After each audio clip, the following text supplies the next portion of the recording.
Kakšno je vaše mnenje o projektu Univerzijada v Mariboru? To pa zanimivo vprašanje. Jaz bom tako rekla zdaj, da to podpiram glede športa, ker sama sem bila športnica. Včeraj je tudi bila na Univerzijadi mladih, bom rekla, stojim za tem, ker preko športa se mi uveljavljamo, tako da z neko politiko ne bi zdaj tu mi komentirala, recimo, ampak preko športa pa ja, tako da tu smo razpoznavni, tu je razpoznavna Slovenija. Mislim, da v redu.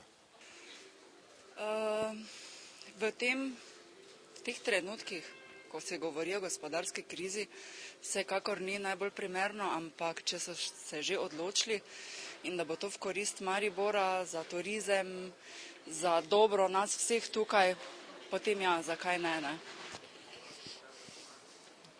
Če je gnar, zakaj pa ne? Pa vas nič ne moti, da gre toliko denarja v take namene, glede na to, v kakem času živimo? Jaz mislim, da s tem tudi bomo pridobili zaposlitev novih delovnih mest, ne?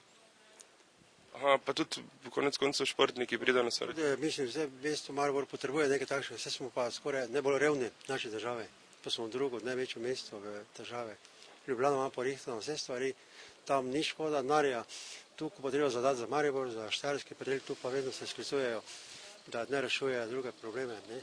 Jaz mislim, da uspelo bo, samo vprašanje, koliko denarja se bo za to porabilo. Pa kam bo ta denar šel? To nas verjetno vse zanima, ne? To se bo mi zdi, da ne. Da ni prav tako.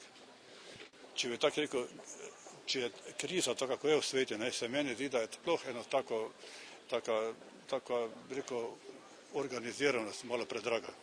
Kako te, recimo, to bo šlo potem v desetine milijonov evrov in potem, če bo se to oprestalo. Več 100 milijonov. Več 100 milijonov. Jaz ne bi upal tega narediti.